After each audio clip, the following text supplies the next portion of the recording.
Jina langu ni Dr. Sofia Mfaume Kizigo, mkuu wa wilaya ya Mpwapwa. Tuliwapokea Mama Samia Legal Aid Campaign ambayo ni timu ya wataalamu wanaotoa msaada wa kisheria nchini kote. Lakini kwa wilaya ya Mpwapwa walianza tarehe 1 hadi tarehe 15 mwezi wa 5 na leo tarehe 16 wamehitimisha. Nitumie nafasi hii kwanza kushukuru kabla sijaelezea mafanikio yaliyopatikana kutokana na kampeni hii.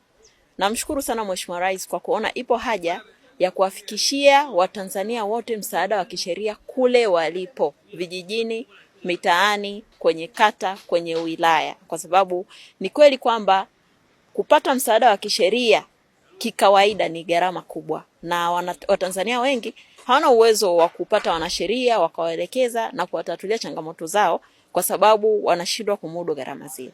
Mheshimiwa Rais kwa kuona kwamba ni kweli kila mtu anahitaji kupata msaada wa kisheria, na yeye kama amiri jeshi mkuu na mtetezi wa haki za raia wake wote, aliona ipo haja kuleta Mama Samia Legal Aid Campaign, na sisi tunamshukuru kwa hilo.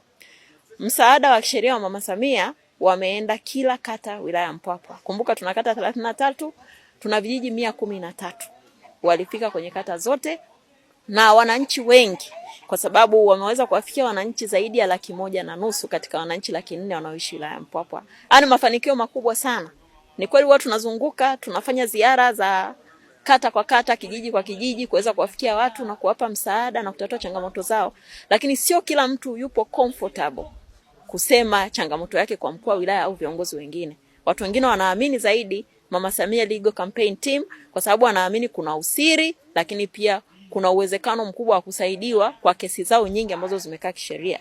Upande wa ardhi watu wamesaidiwa, lakini tuna upande wa kijamii, mambo ya ndoa, mambo ya mirathi pia wamesaidiwa, na mambo mengine mengi ya kiuchumi. Kwa hiyo mimi nawashukuru na kuwapongeza sana Mama Samia Legal Aid Campaign, na niwaambie tu kuwafikia wananchi 1.5 katika wananchi 400 ni mafanikio makubwa, lakini maana yake kwamba hizi kero zote zilizoibuka ipo haja ikiwezekana waje tena kwa raundi nyingine kuweza kuwasikiliza wananchi waliosalia, lakini kuangalia wale ambao wamesaidiwa wamefikia wapi, kwa sababu wengine kesi zao zimefungwa, lakini wengine kesi zao bado zinaendelea. Mfano kuna watu walikuwa na changamoto ya wazee wetu wameshastaafu, wanaangalia mafao. Kwa hiyo ni vizuri kufuatilia kujua, je, msaada tuliotoa na hapa tulipofikia watu hawa wameweza kusaidika au tulipoondoka ndo kila kitu kikaishia hapo. Kwa hiyo ni challenge kwa Mama Samia Legal Aid Campaign Team na Wizara ya Katiba na Sheria kuweza kuandaa namna ya kuja kwa fezi nyingine ili kuona mafanikio yale kama yamefikiwa kwa wale waliobaki, au kuona namna ya kusaidia wananchi wengi zaidi, kwa sababu ni kweli changamoto za sheria ni nyingi, kuanzia kwenye ngazi ya familia, migogoro ya ndoa, migogoro ya kifamilia ya mirathi, lakini na kiuchumi na kijamii, jamii nzima inahitaji msaada huo. Mimi nawakaribisha sana wilaya ya Mpwapwa. Siku zote sisi tuko tayari kuwapokea na kufacilitate kuhakikisha kwamba mnawafikia wananchi wengi zaidi, kwa sababu hiyo ndo kazi ya serikali.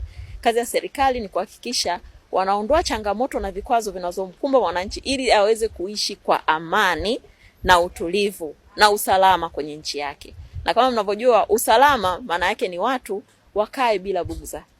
Wakae bila bughudha, wafanye shughuli zao wakiwa na amani na usalama.